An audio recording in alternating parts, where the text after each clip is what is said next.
तो next review of literature के अंदर नेक्स्ट जो टॉपिक आता है वह आता है लिटरेचर साइकिल। यानी जब आप लिटरेचर लिखने जा रहे हो तो आपको वो कंटेंट भी एक प्रकार से लेना है, साथ साथ में उसको एक प्रॉपर वे में लिखना भी है, उसको ऑर्गेनाइज भी करना है। तो इस पर्टिकुलर चीज को लिटरेचर साइकिल कहा जाता है। लिटरेचर साइकिल से पहले अपन एक बात करते हैं कि purpose of review of literature, यानी रिव्यू ऑफ लिटरेचर के मुख्य पर्पज क्या होते हैं। तो पर्पज के अंदर पहला पर्पज है कि अपने को जो पास्ट रिसर्चर्स हैं उन्होंने क्या कुछ लिखा है उसके बारे में डाटा मिलता है। दूसरा, आपको कुछ एविडेंस मिलते हैं जिसके आधार पे आप अपनी स्टडी को स्ट्रॉन्ग बना सकते हैं। तीसरा, कुछ जो मिस गैप हुआ है, कई बार जो गैप्स हुए हैं, जो भी रिसर्च स्टडीज हुई हैं उसके अंदर जो भी गैप हुए हैं उसको फिल करने का एक मौका आपके पास रहता है। इसके साथ साथ में जो भी आपका टॉपिक है उससे रिलेटेड जितने भी इंफॉर्मेशन है या जो कंक्लूसिव जो पोर्शन है वो आपको आसानी से इसमें मिल जाता है। तो ये कुछ पर्पज होते हैं जो एक प्रकार से लिटरेचर रिव्यू या रिव्यू ऑफ लिटरेचर के लिए जरूरी है। अब अपन बात करेंगे लिटरेचर साइकिल की। लिटरेचर साइकिल का मतलब जब आप लिटरेचर लिखते हो उससे पहले कौन कौन सी स्टेप्स से आपको होकर गुजरना पड़ता है।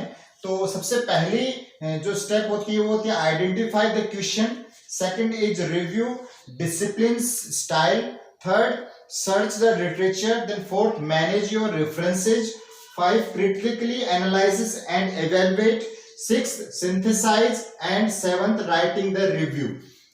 सबसे पहले अपन बात करते हैं identify the question. Question is your statement.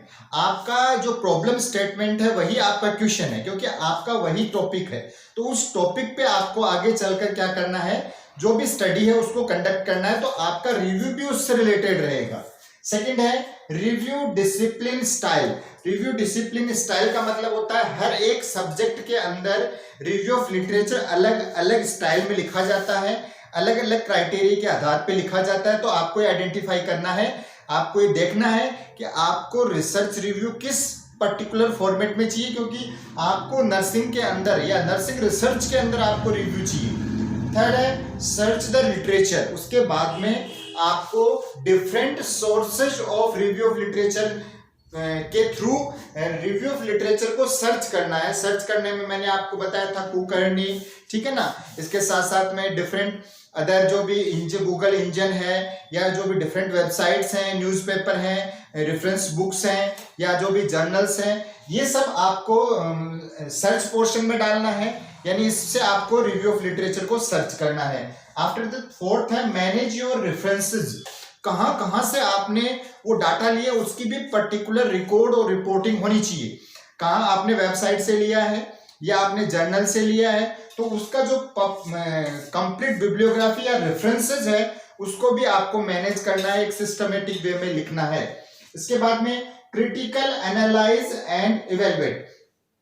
उसके बाद में आपको रिसर्च को वापस से जो भी आपका रिव्यू ऑफ लिटरेचर जो आपको मिला है, कंटेंट मिला है, उसको आपको एक प्रकार से एनालाइज करना है, एनालिटिक या एक कंप्लीशन फेज में लेकर जाना है उसको, और वापस से उसको रीइवैल्यूएट करना है कि ये सही है या नहीं है। इसके बाद में सिंथेसाइज। सिंथेसाइज का मतलब होता है कि जैसे 2-3 कंटेंट आपको अलग अलग मिल गए, तो वहां से आपको उनको एक प्रकार से जोड़ के रिजॉइन करके एक कंप्लीट स्टेटमेंट फॉर्मुलेशन या रिव्यू फॉर्मुलेशन करना है, इससे अपन सिंथेसाइज करते हैं। एंड 7 जो लास्ट पोर्शन होता है, जो अपना मेन रिव्यू ऑफ लिटरेचर होता है, उसको अपन लिखते हैं। तो इन सब स्टेप्स के आधार पे अपन लास्ट में चल के रिव्यू ऑफ लिटरेचर राइटिंग करते हैं।